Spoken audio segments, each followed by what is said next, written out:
নমস্কাৰ বন্ধু বান্ধৱীসকল প্ৰতিদিনৰ নিচিনা আজিও এটা নতুন ভিডিঅ' লৈ আহিছোঁ আপোনালোকৰ মাজলৈ গতিকে আপোনালোকে অতি মনোযোগেৰে শেষলৈকে ভিডিঅ'টো চাই থাকিব আজি প্ৰথমে আলোচনা কৰিম ৰাজ্যত আকৌ লকডাউন হোৱাৰ সম্ভাৱনা ডক্টৰ হিমন্ত বিশ্ব শৰ্মাৰ গুৰুত্বপূৰ্ণ মন্তব্য হিমন্ত বিশ্ব শৰ্মাই কি কৈছে লকডাউন হোৱাৰ সম্ভাৱনা আছে নে নাই সবিহে জনাই দিম তাৰ পিছত আলোচনা কৰিম কৰ্মচাৰীসকলৰ বাবে ৩০০০ কোটি টকা বৃদ্ধি কৰিছে তাৰ পিছত আলোচনা কৰিম সকলোৰ বাবে ৪টাকৈ সুখবৰ লৈ আছোঁ গতিকে আপোনালোকে ভিডিঅ'টো স্কিপ নকৰি প্ৰথমৰ পৰা শেষলৈকে মনোযোগেৰে চাই যাব আৰু চেনেলটো যদি নতুনকৈ আহিছে তেনেহ'লে চেনেলটো ছাবস্ক্ৰাইব কৰিব এনে ধৰণৰ নতুন নতুন সদায় ইনফৰমেশ্যন বিলাক পাই থাকিবলৈ বন্ধুসকল প্ৰথমটো খবৰ হৈছে এটা গুৰুত্বপূৰ্ণ খবৰ ডিব্ৰুগড় ইউনিভাৰ্চিটি কণ্টেইনমেণ্ট জোন হিচাপে ঘোষণা কৰাৰ পিছতে আকৌ নাজিৰাত পুনৰ কোভিড-19 আক্ৰান্ত এগৰাকী ছাত্ৰী সেই ঠাইলৈ কণ্টেইনমেণ্ট জোন হিচাপে ঘোষণা কৰিছে ৰাজ্যত এতিয়া অন্ত পৰা নাই কোভিড-19ৰ আতংক স্বাস্থ্য বিভাগৰ সতৰ্কতামূলক ব্যৱস্থাৰ মাজতে পুনৰ নাজিৰাৰ এগৰাকী ছাত্ৰীৰ দেহত ধৰা পৰিছে কৰোনা পজিটিভ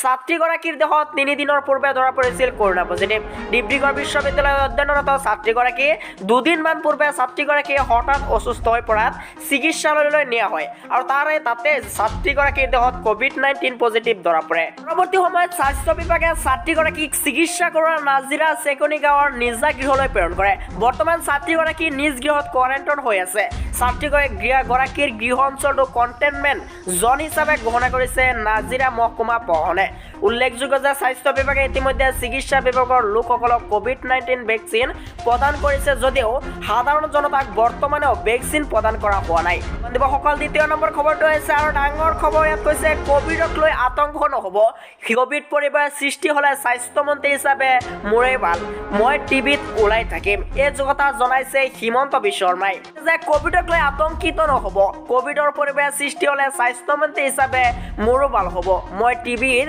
ওলাই থাকিম এই কথা মন্তব্য কৰিছে হিমন্ত বিশ্ব শৰ্মাই কৈছে ৰাজ্যত যদি কোভিডৰ সন্তাপ পুনৰ কোভিড পজিটিভ ঘটনা ধৰা পৰাৰ পাছতে কোভিড সংক্ৰামিত হৈছে ৰাজ্যবাসী ইতিমধ্যে বহুতে লকডাউন ঘোষণা কৰাক লৈ উৰা বাতৰি প্ৰচাৰ কৰিছে এই সন্দৰ্ভত কালি হিমন্ত বিশ্ব শৰ্মাই ৰাজ্যত কোনো লকডাউন নাই বুলি ঘোষণা কৰে লগতে মন্ত্ৰীগৰাকীয়ে ৰাজ্যক সজাগ হৈ থাকিবলৈ আহ্বান জনাই সকলোকে মাস্ক পৰিধান কৰি সামাজিক দূৰত্ব মানি চেনিটাইজ কৰি থাকিবলৈ জনায় আনহাতে মাৰ্চ মাহৰ প্ৰথম সপ্তাহৰ পৰা ৰাজ্যৰ ৫০,০০০ ঊৰ্ধৰ লোকসকলক কোভিড টীকাকৰণ কৰোৱা হ'ব বুলি জনাইছে সকল তৃতীয় নম্বৰ খবৰটো হৈছে এটা গুৰুত্বপূৰ্ণ খবৰ এটা ভাল খবৰ কৰ্মচাৰীসকলৰ দৰমহা বৃদ্ধি কৈছে এটা ভাল খবৰ ২০২১ত এইসকল কৰ্মচাৰীক ৭.৭% বৃদ্ধি হ'ব দৰমহা আটাইতকৈ বেছি লাভান্বিত হ'ব এইসকল কৰ্মচাৰী যে ভাৰতীয় কোম্পানীত কাম কৰি থকা কৰ্মচাৰীসকললৈ সুখবৰ কঢ়িয়াই আনিছে ২০২১ বৰ্ষই কিয়নো এই বৰ্ষত কৰ্মচাৰী দৰমহা গড়ে ৭.৭% বৃদ্ধি কৰিব ভাৰতীয় কোম্পানীসমূহে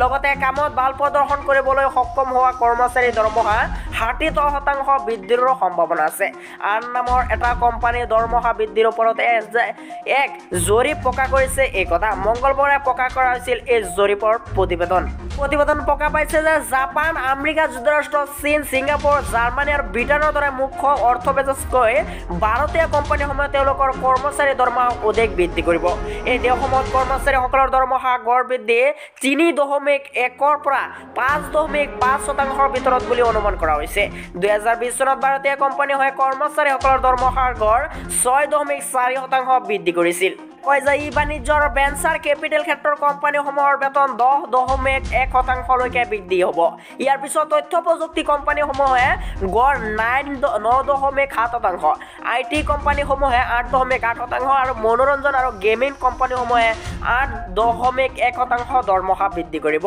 ইপিনে এবছৰে ৰাসায়নিক আৰু ফাৰ্মা কোম্পানীসমূহে তেওঁলোকৰ কৰ্মচাৰীসকলক ৮% হাৰত দৰমহা বৃদ্ধি কৰিব পাৰে জৰীপৰ বাবে প্ৰায় ১,২০০টা কৰ্পৰেট হাউচৰ পৰা তথ্য সংগ্ৰহ কৰা হৈছে প্ৰতিবেদনত কোৱা হৈছে যে পেছাদাৰী সেৱাৰ ক্ষেত্ৰত দৰমহা ৭.৯% বৃদ্ধি হ'ব পাৰে তাৰ বিপৰীতে বিত্তীয় প্ৰতিষ্ঠানসমূহে এবছৰ তেওঁলোকৰ কৰ্মচাৰী দৰমহা ৬.৫%লৈকে বৃদ্ধি কৰিব পাৰে এই খণ্ডসমূহৰ সৰ্বনিম্ন হাৰত বৃদ্ধি পাব দৰমহা কিছু এনে খণ্ডত আছে যিবোৰ কৰোনা ভাইৰাছৰ বাবে বহু ক্ষতিৰ সন্মুখীন হ'বলগীয়া হৈছে এই খণ্ডসমূহে তেওঁলোকৰ দৰমহাৰ গড় ৫.৫ৰ পৰা ৫.৮% বৃদ্ধি কৰিব পাৰে এই খণ্ডসমূহৰ ভিতৰত আছে হস্পিটেলিটি আন্তঃগাঁথনি খুচুৰা আৰু ইঞ্জিনিয়াৰিং সেৱা অধিকাংশ প্ৰতিষ্ঠানৰ পৰিস্থিতি উন্নত হ'বলৈ লৈছে।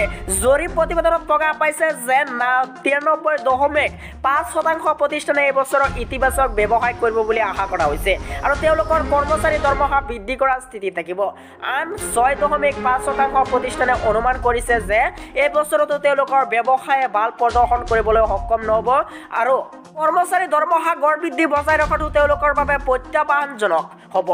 প্ৰায় 60% প্ৰতিষ্ঠানে বিশ্বাস কৰিছিল যে তেওঁলোকৰ স্থিতি উন্নত হৈছে আৰু 2021 চনত তেওঁলোকে তেওঁলোকৰ কৰ্মচাৰীসকলক 9.1%লৈকে দৰমহা বৃদ্ধি কৰিব পাৰিব যে নিয়োগৰ সুযোগ বাঢ়িব। এই জৰীপে দেখুৱাইছে অৰ্থনৈতিক পৰিস্থিতিৰ উন্নতিৰ বাবে প্ৰায় সকলো মুখ্য খণ্ডৰ বাবে ব্যৱসায়িক দৃষ্টিভংগী ইতিবাচক। সেয়ে এবছৰ তেওঁলোকে এটা ভাল প্ৰদৰ্শন দেখুৱাবলৈ সক্ষম হ'ব আৰু ই নতুন নিয়োগৰ পথ মুকলি কৰিব।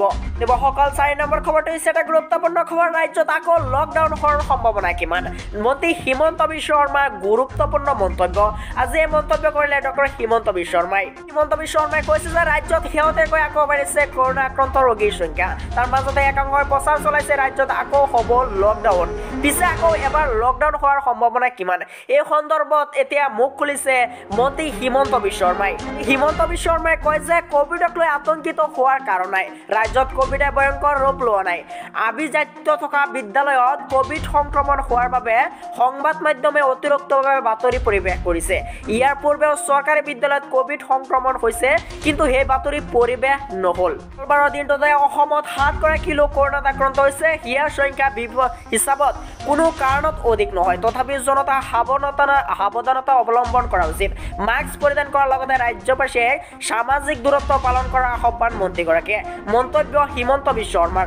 কোভিডৰ পৰিৱেশ হোৱাৰ পিছতো ৰাজ্য চৰকাৰৰ কঠোৰ নোহোৱা বাবে সমালোচনা বিৰোধীৰ এনে মন্তব্যৰ বিপৰীতে হিমন্ত বিশ্ব শৰ্মাৰ মন্তব্য, কোভিডৰ পৰিৱেশ সৃষ্টি হ'লে স্বাস্থ্যমন্ত্ৰী হিচাপে মোৰেই ভাল হ'ব।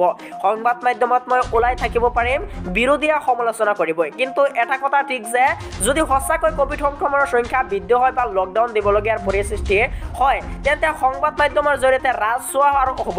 কিন্তু এতিয়া ইয়াক লৈ ভয় শংকা কৰিব নালাগে। ইয়াতকৈ ক'ব হিমন্ত বিশ্ব শৰ্মাই ক'ব বিচাৰিছে যে যদি ভয়ংকৰ পৰিস্থিতি হয় তেনেহ'লে লকডাউন দিব। এতিয়া কোনো লকডাউন দিয়া নহ'ব বুলি জনাইছে। 5 নম্বৰ খবৰটো হৈছে এটা গুৰুত্বপূৰ্ণ খবৰ। অন্ধবিশ্বাস। টিভিৰ পৰা মুক্ত পাবলৈ একাংশ সেৱন কৰিছে ছাগলীৰ মূত্ৰ। ছত্তীশগড়ৰ এক অন্ধবিশ্বাসৰ ঘটনা পোহৰলৈ আহিছে। উল্লেখযোগ্য যে এই ঠাইত এগৰাকী 14 বছৰীয়া কিশোৰ টিবি বেমাৰত আক্ৰান্ত হৈ মৃত্যুৰ মুখত পৰে। কিশোৰীগৰাকীৰ পৰিয়ালবৰ্গই ঔষধ পৰি অন্ধবিশ্বাসৰ পথ বাটত লৈছে।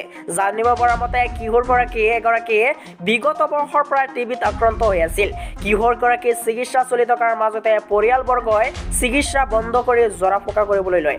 কিন্তু ইয়াৰ পিছত মৃত্যু হয় কিশোৰগৰাকীৰ। ইয়াই প্ৰথম নহয়, ইয়াৰ পূৰ্বে বহু লোকে টিবিত আক্ৰান্ত হৈ মৃত্যুৰ মুখত পৰিছে।